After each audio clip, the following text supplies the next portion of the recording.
Today, members of the Duluth Reinvestment Coalition, together with First Bank officials, announced a $4.5 million reinvestment program. It's been designed to help create more jobs and livable housing conditions for low-income Duluth residents. In the commercial loan area, First Bank says it will attempt to make loan commitments of $20,000 for businesses and economic development plans. This represents a $4 million increase over last year, and we believe will be a very significant factor in improving the overall health of our area's economy. Concerning housing, officials say First Bank will continue to provide volunteer and financial support to the Duluth Neighborhood Housing Services Program. We also want to respond to home ownership and single-room occupancy hotel needs. Therefore, we are setting aside $250,000 through the First Bank System Community Development Corporation to begin a single-room occupancy or cooperative housing project. A representative from the Federal Reserve Bank in Minneapolis, who's been sitting in on negotiations, says agreements like this have been done elsewhere in the nation, but this is a first for northern Minnesota. You see an example of this where you model of people studying a process and working effectively both with their interests of making Duluth a better place to work and play and showing it can work. And so I think we'll see more of it because of the successes. First Bank officials will be meeting with members of the Duluth Reinvestment Coalition on a quarterly basis for a year to discuss the agreement. Coalition members hope the agreement will act as a catalyst to convince other financial institutions to focus more attention on Duluth's credit needs. Lisa Molosky, Channel 3 News.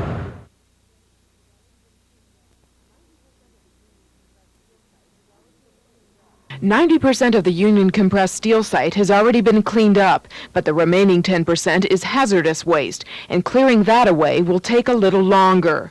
Remains are battery scraps, which are lead material. Also, there is lead contamination in some soils on the site, and also some PCB contamination in soils on the site. Newton says the hazardous material isn't dangerous unless it's touched or ingested. Lake Superior paper officials have spent about $300,000 for research of the cleanup project, and another $700,000 will be spent to clear the remaining waste. But before that can be done, Lake Superior officials must decide on the most efficient way of eliminating it. We're going to have all of these various alternatives reviewed with the PCA during the coming month. The Union compressed steel site is expected to be hazardous waste-free by this May, and as soon as the status of the Chungking land is decided, the Lake Superior paper industries can then begin construction on the paper mill. Linda Hammond, Channel 3 News.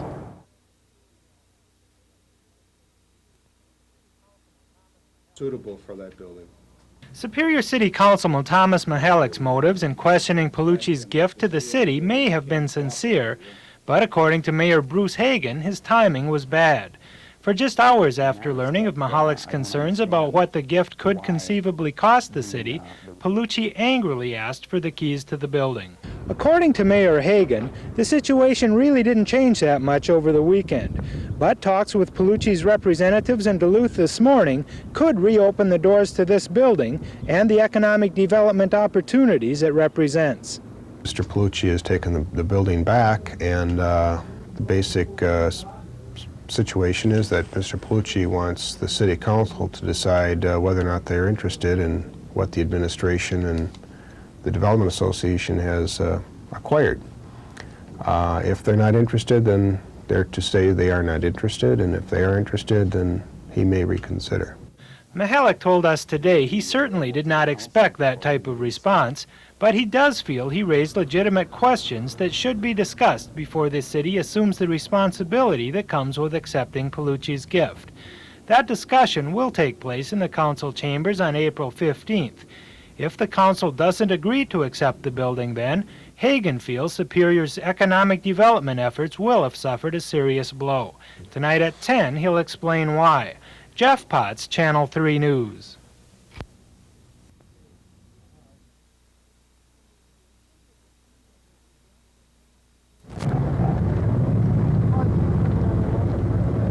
Last year, hundreds of Conwed workers lost their jobs when the company they worked for was sold to the USG Corporation. To date, 300 of those workers are still out of a job, contributing to an 11% unemployment rate, one of the highest in the state. The Cloquet Outreach Office, located here at the old Garfield School, is trying to help the unemployed. It's not a duplication of effort. We're actually going out into people's homes, dealing with the depression, the budget counseling, individual things that the actual agencies don't deal with. The Outreach Office is the brainchild of the local outreach task force set up when Conwed was sold.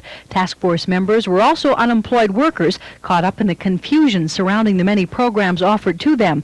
The office is designed to end that confusion. We're matching up the information with the individuals so that it can be more easily digested. There's so many programs out there, it's difficult for a person to come in cold and understand exactly where to go to get the help they need. So far, 15 volunteers have come forward to work as outreach counselors. The service is free to anyone who's out of a job. A $15,000 grant from the local United Way Fund will finance the office for the next 6 months.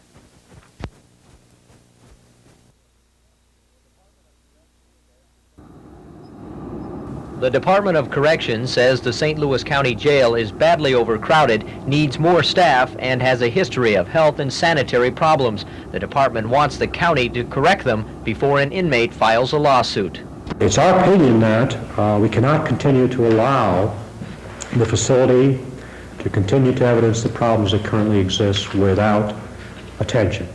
But put simply, the county can't afford to do much. There isn't enough money. Some commissioners want financial help from the state. If it's the state problem, if the state wants to tell us what to do, then they should come and help us to do it. And I'm really concerned about the dollars and the financing of something like this. Commissioner Marilyn Kruger says some of her constituents think fixing the jail should be a low priority. But those same constituents are unaware that the first good lawsuit that comes along, that is a multi-million-dollar lawsuit, it means we are going to be taxing, we are going to be levying dollars to pay off that lawsuit. Today, the board agreed to form a task force to look at the problems and needs with the jail. Although the state understands the problems can't be corrected overnight, officials hope they will be corrected soon. The county board will report back to the Department of Corrections within 120 days. Although some commissioners feel there's no way the county can afford to upgrade the jail, others are saying that with the threat of a lawsuit ever present, there's no way the county can afford not to. Kurt Ludlow, Channel 3 News.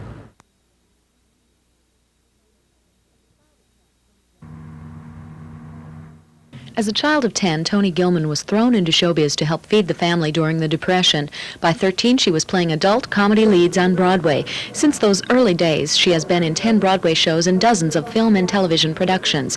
She and her writer-director husband, Gordon Davis, fled the craziness of New York and Los Angeles to plant roots in Cloquet. There's a total difference in the people here. They take time. It's like when Mrs. Roosevelt said to me, "How are you?" I knew she really wanted to know. And when people ask you how you are here, they're really concerned. And then, even if you're a hypochondriac, they'll stand and listen. Eleanor, A Celebration is a raging success. The premiere performance was in 1984 and the show is booked in various cities into 1987. It was a sellout at the Depot on the 15th. In that show, Toni is directed by her husband. Now their roles are reversed. She is directing Gordon in Death Trap, which opens April 4th. Toni has been directing since her early 20s. HMS Pinafore was the first show. Death of a Salesman at the Playhouse last year was a huge success. At this point in her career, she finds directing even more rewarding than acting. Before the Frowning Wife. Well, right now, as we sit here, I have a cast and crew assembling.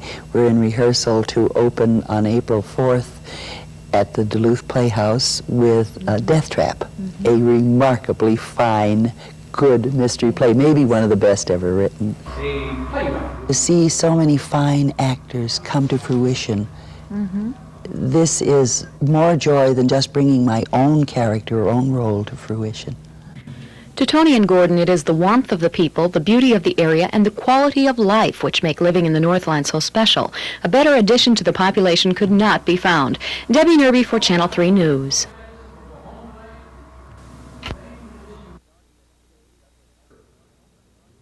In opening arguments today, Douglas County District Attorney Keith Peterson told the jury Roger Duden is guilty of second-degree murder. Second-degree murder does not require intent to kill.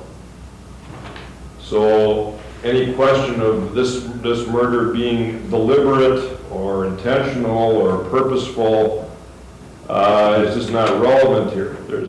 Duden is accused of killing 53-year-old Wallace Nelson after an argument in Johnny's bar. Peterson said he'll prove Duden deliberately dropped his 295-pound body onto Wallace, breaking 11 of Wallace's ribs and rupturing Wallace's heart and aorta.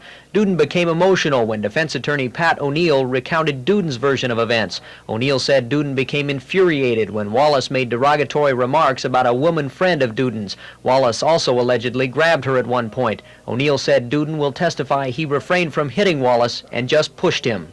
He'll testify that, very much to his surprise, there was no resistance. That as he pushed, Wally simply folded back, falling toward the floor. He will testify at no time did he attempt or intend to in any way thrust or place his knees upon Wally Nelson's chest. O'Neill called the death a tragic accident. Peterson said Duden's conduct the night of the death was dangerous and of a depraved mind. The trial is expected to last through the end of the week. It will resume tomorrow morning at 9 o'clock. In Superior, Kurt Ludlow, Channel 3 News.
The last time a large number of Conwed workers stood in line was 1 year ago when they tried to get their old jobs back. The jobs were lost when Conwed Corporation sold its ceiling tile plant to USG Corporation. Many of those workers may soon be standing in line again, this time for medical screenings to detect asbestos exposure. What we're concerned about primarily is the occupational exposures at the Conwed plant, particularly the use of asbestos in a period somewhere between the 50s and 1974. There were many different product lines made at the Conwed plant in Cloquet, but the asbestos was primarily used in the ceiling tiles and the wallboard that was made there. Medical experts say significant exposure to asbestos can cause a variety of illness, including life-threatening cancers. There have been several cases of asbestosis diagnosed among former Conwed workers in recent months. Asbestosis is a non-malignant lung disease. Now, in addition, there are a couple other problems, at least potentially, asbestos exposure may increase one's risk for. And that's the main concern here is certain types of cancers. Notably, it may increase one's risk for developing lung cancer, also an unusual type of cancer called mesothelioma, which involves the lining of the lungs, and perhaps some increased risk as well for some other cancers, such as colon cancer. The United Paper Workers Union has hired Dr. Robbins, an occupational medicine expert, to coordinate the screening process. Up to 300 former Conwed workers are expected to undergo the extensive testing for asbestos-related illness. I don't think people should panic or worry about it, but certainly we want them to investigate, the risks associated with asbestos. Union officials say they will be contacting members and former members considered to have experienced the most significant exposure to the asbestos. That'll be done by mail within the next 3 to 4 weeks. At that time, screening appointments will be set up. In Minneapolis, Michelle Lee, Channel 3 News.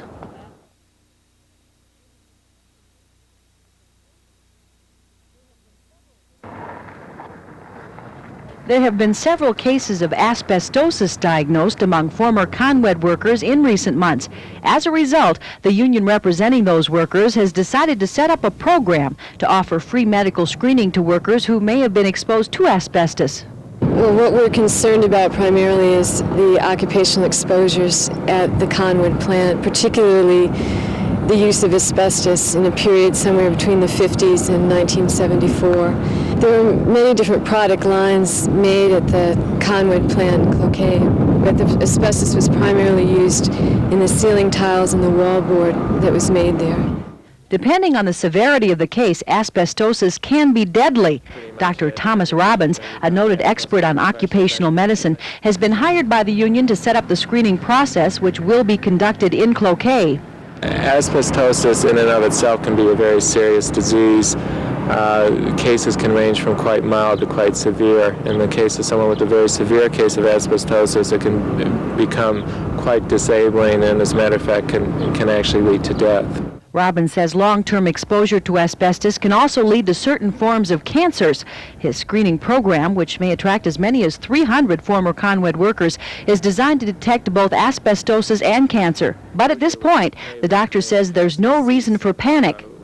Our current information is that no asbestos was used in this plant since 1974, at least not in the production area. That's one reason it's not a panic situation. The other reason is that this is usually these diseases, if they occur, are only going to affect some people, not others. They take many years to develop, and I think with this... So another couple of months is not going to make a big difference as far as... No, we would not expect it to make a big difference. Union officials say they will be contacting members and former members considered to have experienced the most significant exposure to the asbestos. That'll be done by mail within the next 3 to 4 weeks. At that time, screening appointments will be set up. In Minneapolis, Michelle Lee, Channel 3 News.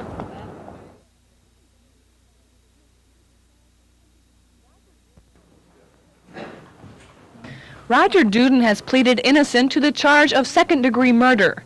But today the prosecution began as Douglas County District Attorney Keith Peterson called upon the eyewitnesses to the events of September 18th at Johnny's Bar.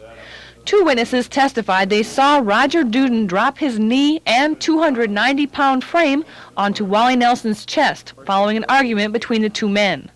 However, another witness says the blow was to Nelson's abdomen, although her original signed statement to the police in September used the word chest. Peterson and State Public Defender Patrick O'Neill cross-examined the pathologist to perform the autopsy on Wally Nelson. Dr. Jeffrey Wittrak says in his opinion, Nelson died of a strong compressive force to the chest area, breaking his ribs and rupturing his heart and aorta. Wittrak testified that while ribs can be fractured during cardiac pulmonary resuscitation, to his knowledge CPR has not been known to damage the heart and major artery. Testimony will continue tomorrow in Superior Court. Janet Carvin, Channel 3 News. At the end of the testimony and at the end of the arguments, by lot, somebody's name will be drawn. Leila Treacle accompanied Roger Duden the night of September 18th. Treacle says an intoxicated Wally Nelson used abusive language towards her and touched her. And it was those derogatory remarks made to Miss Treacle that prompted Roger Duden to take action against his friend of 17 years. Yeah, I was drawing back. I was going to hit him, and I thought, that's a friend of mine. I can't hit him. I'll hurt him. So the next thing come in my mind is shove him. As I shoved Wally, Lee was sitting towards me, or kind of slanted this way. I bump into her chair. I reckon it was a chair, her legs. Down with Wally I go. Previous witnesses say Duden came down upon Wally Nelson's chest with a knee in what proved to be the fatal blow. Today the testimony did not come easy for Duden, but he says he fell upon Nelson's chest with two hands and didn't realize what he had done. I didn't know at the time how I did it. If he had hit his head or when I went down with him on my hands, I mean, everything happened just that quick. The defense rested its case following Duden's testimony today. However, the prosecution intends to call a few more witnesses to the stand when the trial enters its final day tomorrow. In Superior, Janet Carvin, Channel 3 News.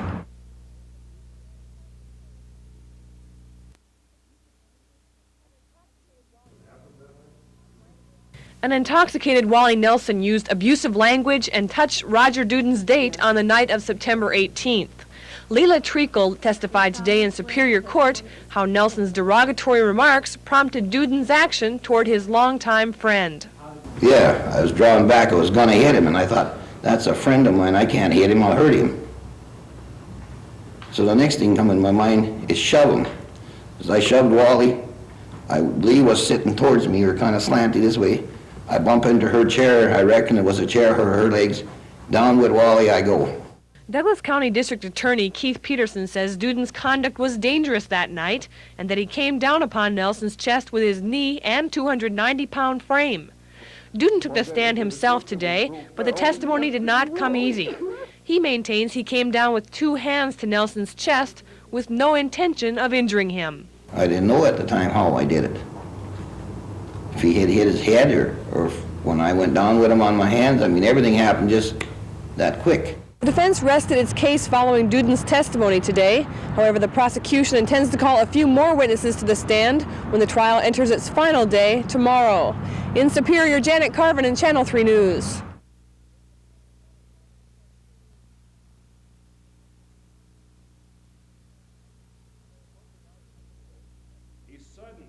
In closing arguments today, District Attorney Keith Peterson said, contrary to the defendant's testimony, Wallace Nelson's death was no accident. To say that it was an accident, ladies and gentlemen, I believe is to ignore the evidence, to basically blind oneself to the evidence here. Roger Duden is accused of killing Nelson during a dispute in Johnny's bar. Peterson said evidence showed Duden jumped onto Nelson with his knee, crushing Nelson's chest, heart, and aorta. Ladies and gentlemen, while it doesn't maybe fit squarely with our common conception of murder, ladies and gentlemen, it is murder. It has all of the elements under the law and under any common sense view of the term murder. It has all the elements of those things. Public Defender J. Patrick O'Neill said Duden slipped when pushing Nelson away during an argument and fell on Nelson with his hands on Nelson's chest. Virtually under no stretch of the imagination does the totality of the evidence indicate that Roger Duden murdered his friend. O'Neill characterized the death as a tragedy which shouldn't have happened and urged the jury to look at it that way. Because you cannot let the awesomeness of the death of a human being and the demand somehow that when someone causes that death, they must be punished, cloud your judgment. Each side's closing arguments lasted about 45 minutes. The jurors began deliberations around 3:15. Kurt Ludlow, Channel 3 News.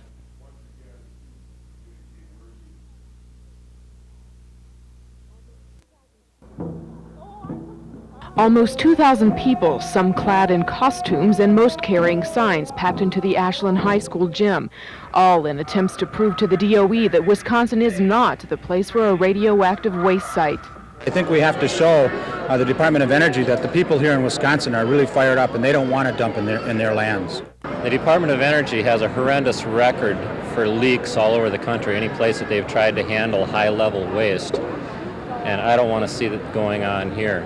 And if citizens of Wisconsin have their way, it won't be going on here. About 160 citizens spoke at last night's meeting. I think that this kind of intensity serves a very strong message to the Department of Energy that they simply cannot roll over states or local areas with rules and regulations and criteria that have such a dramatic effect on people's lives. DOE officials are expected to choose one of 12 sites across the U.S. within 10 years, and 2 of those sites are in northern Wisconsin. But, in the words of many of last night's protesters, why would anyone want to put a nuclear waste site in an area where most of the nation's fresh water comes from? Linda Hammond, Channel 3 News.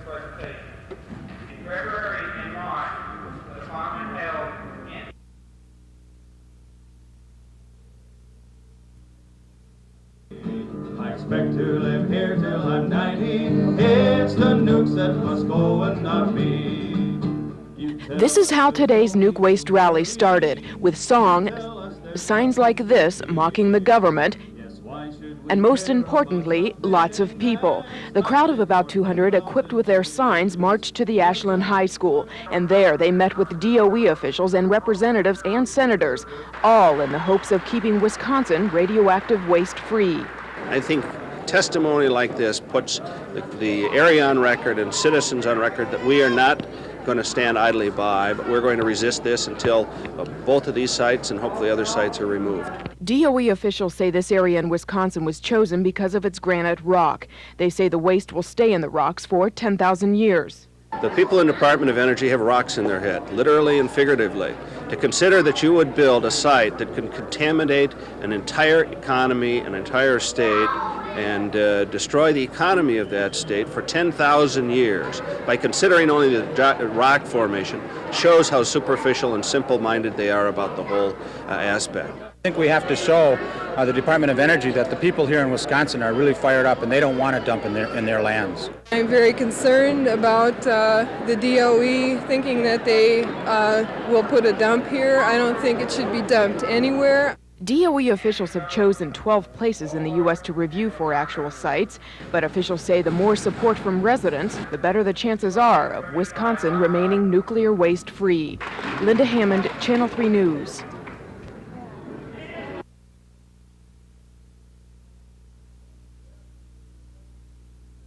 If anything should happen to you, your cousins in Vancouver would inherit.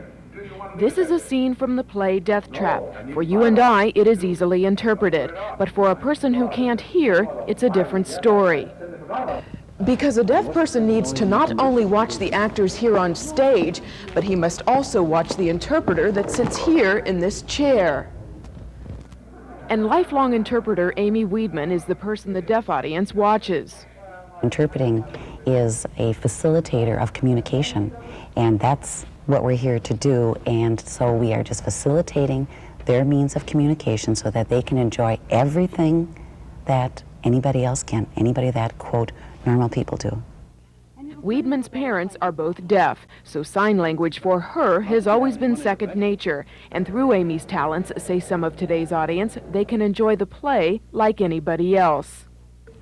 You see, hearing people have something to see visually and through their voice or through their hearing. But it's also nice that we get to participate with the use of an interpreter to watch a play. I read lips too, as much as I can. It's not always easy. It's not always easy when they're turned or in a position that I can't see, but if they're facing me, I can catch pretty much what's going on. For each production the Duluth Playhouse puts on, at least one performance is done with an interpreter. But the cast, crew, and director would like to see more performances interpreted in the future. Linda Hammond, Channel 3 News. I love this room. Nice, isn't it? It's a pleasure working in here. He's looking well. Yeah, it's picked up quite a bit in the past few days. It was pretty bad the first week. We tried every night I could hear him playing it.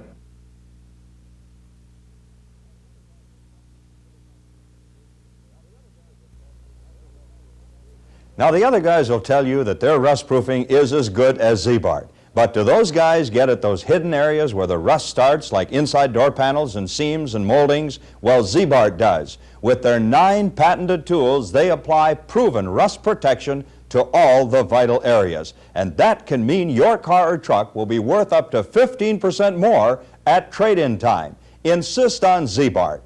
Z-Bart in Duluth, Z-Bart in Superior.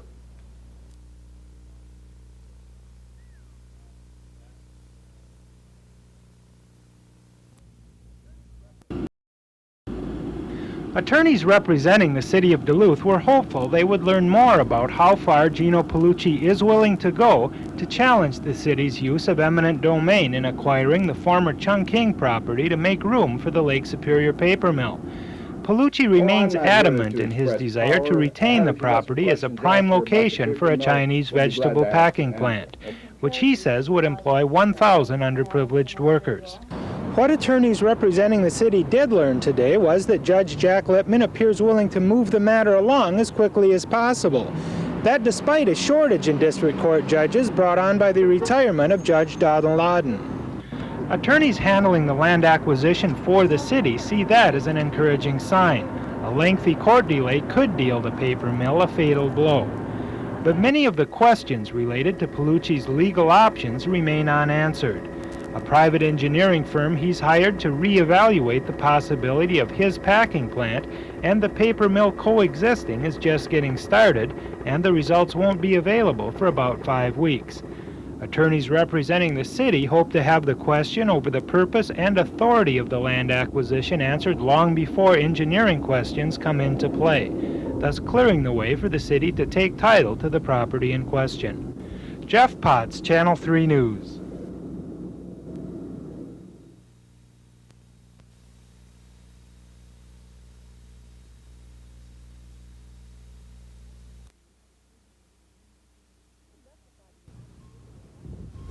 Conducted by the United Paper Workers Union, the screening process will determine if the workers suffer any medical problems that could be related to asbestos exposure. We're going to be targeting those employees who had the highest exposures to asbestos. We still need to determine who those are, but we expect to screen somewhere between 200 and 300 people.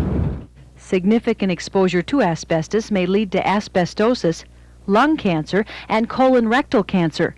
The union claims that as many as 7 former Conwed workers have recently been diagnosed as suffering from asbestosis. This lung disease represents an actual scarring of the lung tissue, which it interferes with the lung's ability to carry out its usual function, which is to take in air and deliver the oxygen and the air to the rest of the body. Union officials say asbestos was used at the Conwed plant in Cloquet for over 20 years before OSHA tightened its standards concerning its use. And officials fear that employee exposure may now just be manifesting itself. Conwed has been asked to turn over its old employee records to help determine which workers are considered at high risk. So far, Conwed has failed to produce those records. High-risk workers are considered those who worked at the plant during the 1950s, 60s, and early 70s, those who worked in the ceiling tile and wallboard division, and those who came into direct contact with asbestos. In terms of coming to any conclusions about looking at the overall group of people that may have been exposed to Conwed, you may be talking more in the order of several months to put all that together. Tonight at 10, we'll outline the screening process and the method that will be used to contact affected workers.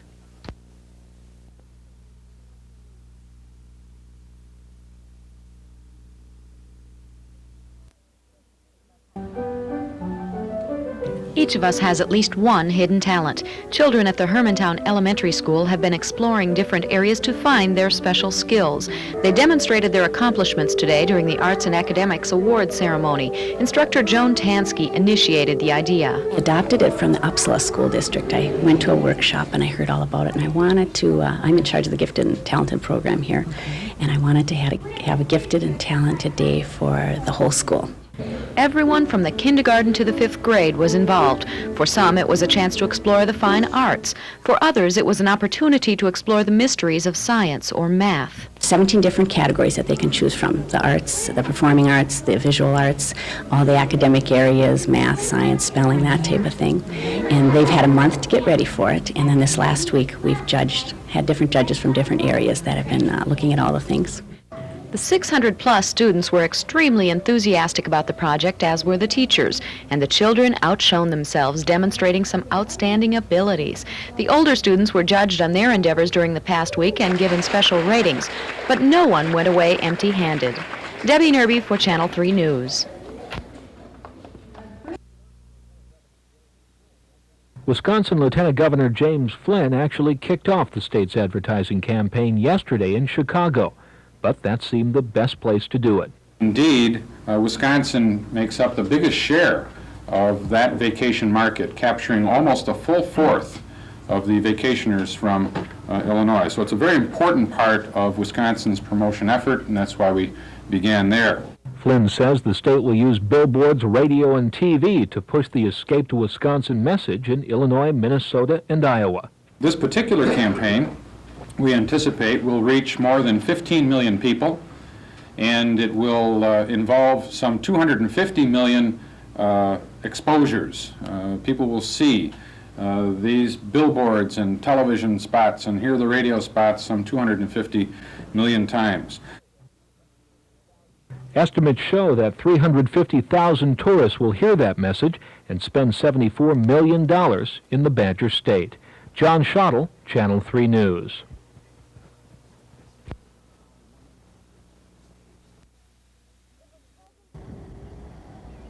It was pleasant and sunny in Park Falls today, maybe a little windy, but not half as bad as what went through here last night. The tornado touched down about 7:30. It was real quiet when we looked off over here and we could see the wind coming. It was churning and rolling every which way. After that, things went downhill. Trees were brought to the ground, buildings scattered, and cars smashed. Some homes and businesses are total losses. How long do you think it's going to take to clean all of this up?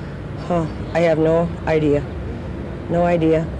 All 24 rooms are shot. About a half hour later, and 45 miles southeast of Park Falls, another twister from the same storm system whipped through this campground, Cedar Falls Resort. It killed one person and injured 5 others. It was a lot of wind, a lot of hail, and then just like a locomotive coming. Then everybody just ran for cover, and then you could just hear these big pines snapping.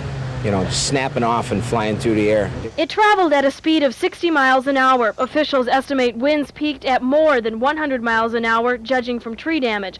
Most trailers and campers were virtually destroyed. Some power lines are still down. One man says the place looks like another planet. Before, it was just a beautiful park-like setting with huge pines, 90 or 100 feet tall, and now it's just total destruction. Everything is leveled, and it's just terrible. And it all happened in less than a minute. But the resort owners remain optimistic. Can't be a total loss. It's too beautiful here, even with the trees down, and the fishing is always great here. People love to fish. They'll come back. There are no overall dollar damage figures yet. Towns have to dig themselves out first, and some say that could take days. Near Minocqua, Wisconsin, Catherine Amell, Channel 3 News.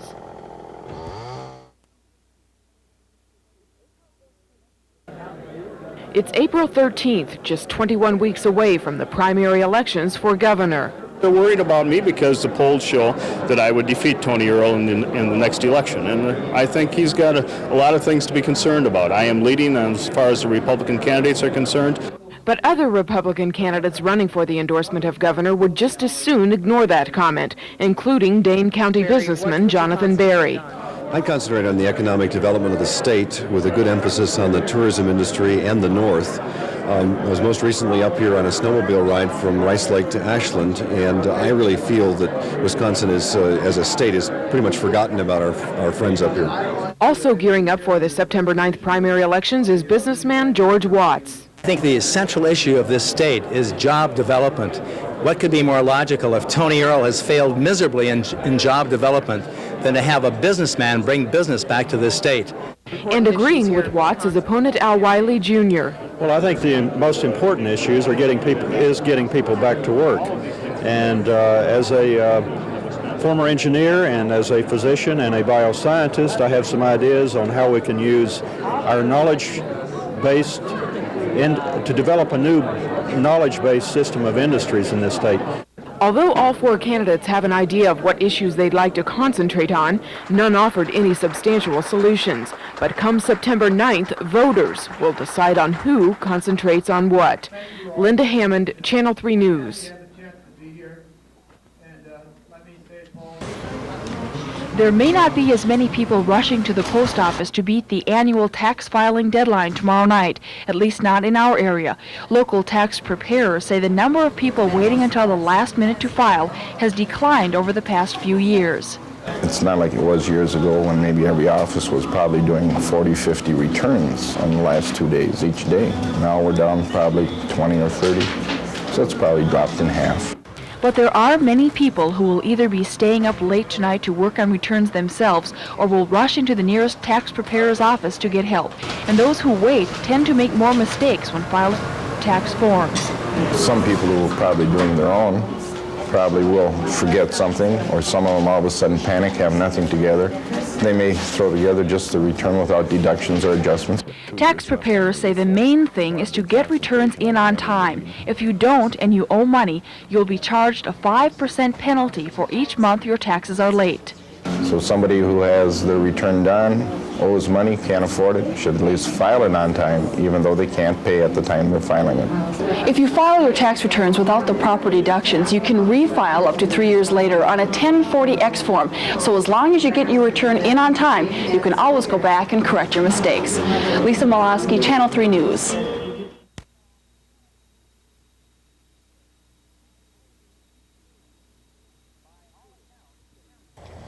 By all accounts, Aries is one smart poodle. He can pick out any one of about 40-some toys that you ask him to. It's true. You just have to tell him which one you I know want. how to get him. Where's your little duck? Can you find your little duck? Go find your nice duck. little duck. Get your duck. Where's your nice your duck? Put it in a shoe. There it is. Good boy. Now, you know what? You should get a ball with a bell. He could find it. Yes, he could. Good boy. And he could find a ball with a bell. Oh, look how pretty. The Gaskills have had Aries for about 8 years, and they say the dog has a real intelligence. We think it's way beyond what most animals ever learn, because he can learn a new toy in 5 minutes. Dog trainers are also impressed. They say the dog has an unusual knack. Now you know what? You should get a yo-yo. Oh, for pretty. Bring it over there. That's a nice yo-yo. Oh, for big. It's been said it's hard to teach an old dog new tricks, but Gaskill doesn't agree. I think you could teach him about anything if you want to spend the time with him. Maybe that's true. The only thing Aries can't do is read. Yet. Kurt Ludlow for CBS News, Duluth, Minnesota.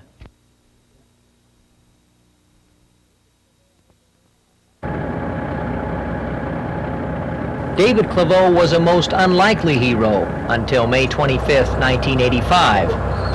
There was 2 vehicles in front of me, and we came over a hill, and I noticed the front vehicle wander over into a little over to the left, and over the hill was coming another vehicle, and he was wandered over a little bit, and the head-on crash happened.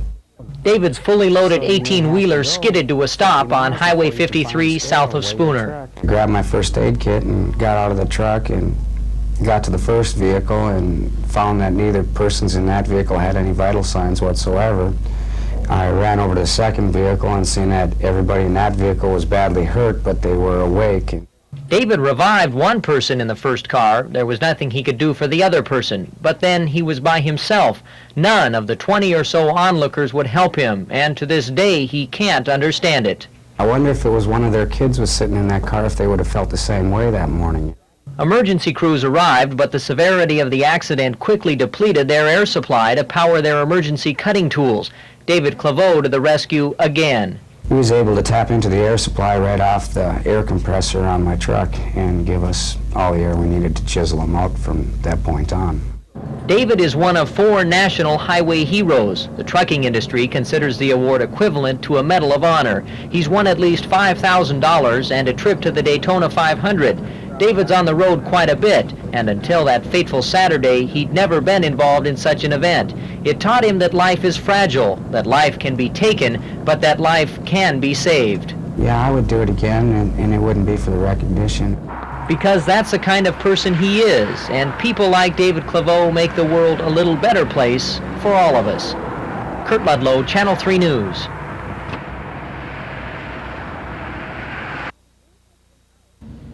While the word has been out, today it became official that Sears will be the cornerstone of the expansion of the Miller Hill Mall. When we closed our retail store at 129 Superior Street in 1983, we promised our customers that when the opportunity presented itself, we would provide them with the finest, most modern facility possible. Thanks to the efforts of Melvin Simon and Associates, the City of Duluth, certainly our loyal customers, we're making good our promise today.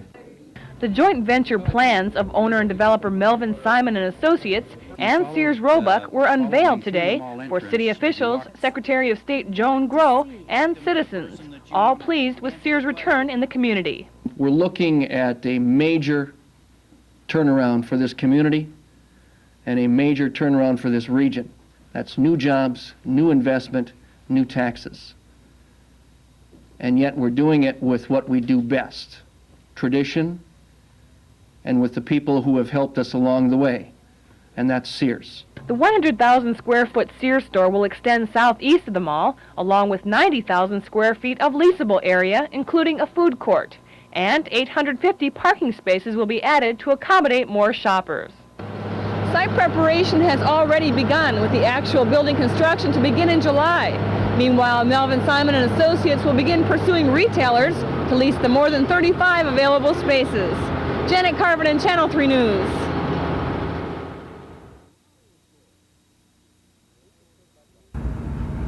This is Kurt Ludlow. The immediate impact of the Sears announcement is jobs, hundreds of temporary construction jobs, and many more permanent retail jobs once the mall addition is complete. On the business end, the impact is expected to be long-lasting. One economist says the new mall will bolster Duluth to that of the regional shopping center. That means that people are going to come from a greater distance to shop here. Second, probably people in Duluth are going to go less to Minneapolis for their shopping and stay here.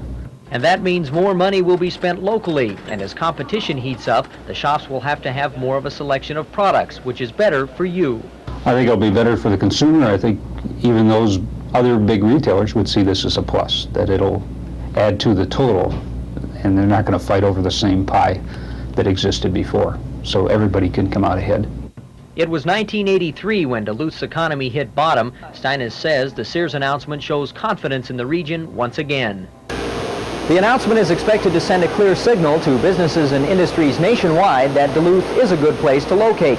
But perhaps more importantly, it will show that despite economic problems, the Duluth business community is not ready to roll over and play dead, not by a long shot. Kurt Ludlow, Channel 3 News.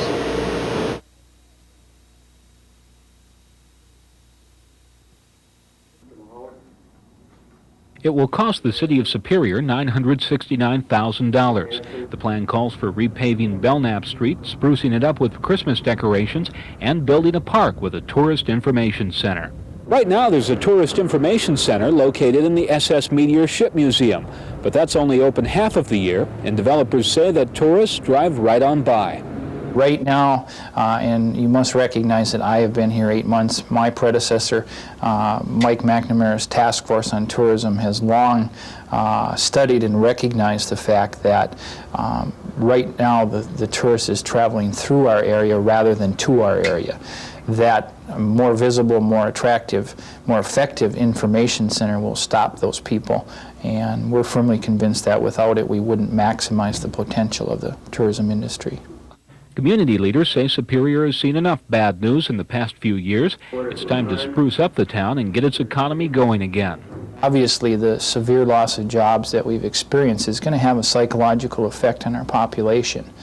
We feel that by trying to help ourselves through the development of the tourist industry, it's one way of changing that in effect, negative attitude. The number of tourists that will stop on this site when the information center is finished still hasn't been determined, but the business community is convinced that this could be the push in the right direction Superior needs. John Schottel, Channel 3 News.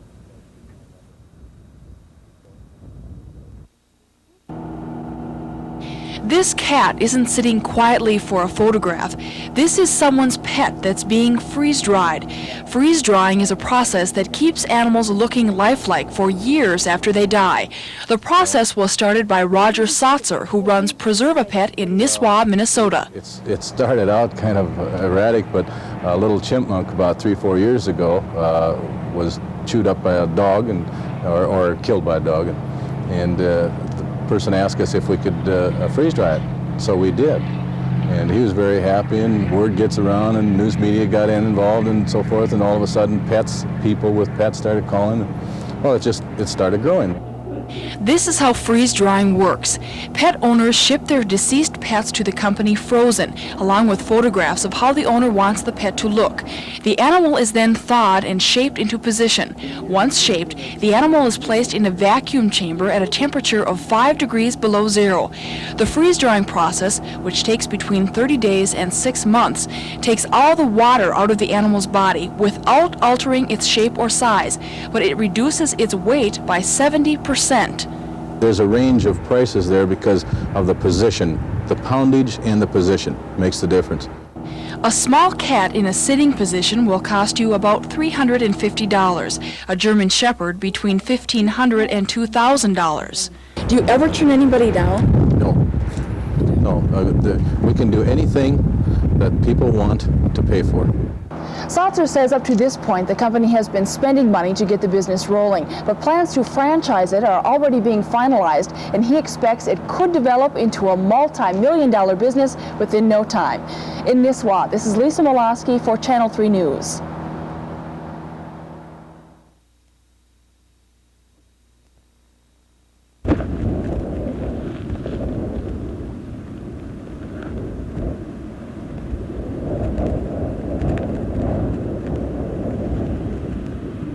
Cover, Kirk.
The reason for that is that we have decided that there will be one alternate juror.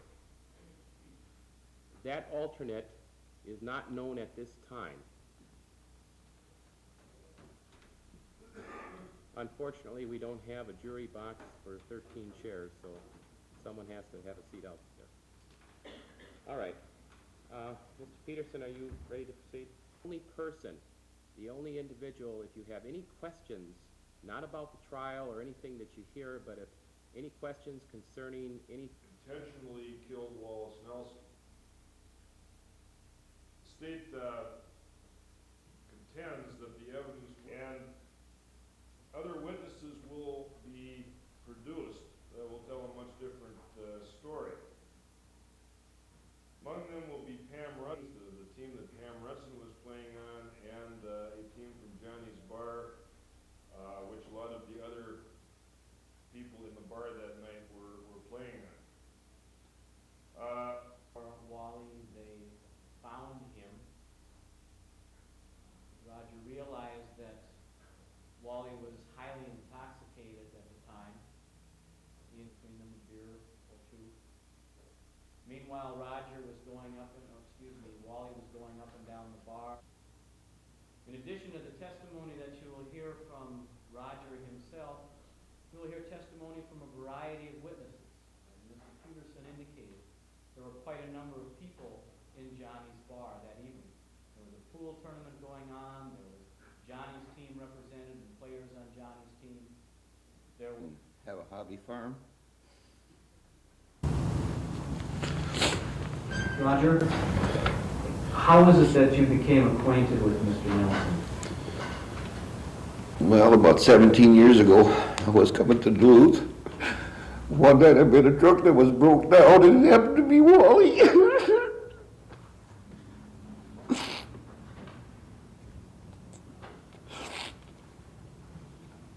That's where I met him.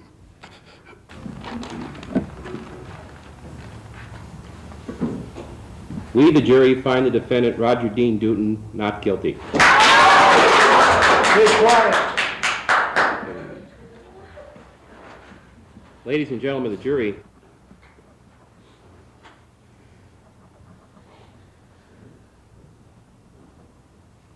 April 14th, please call the clerk of court's office on Monday. The jury is discharged. I have everybody wait. Yeah, please be seated.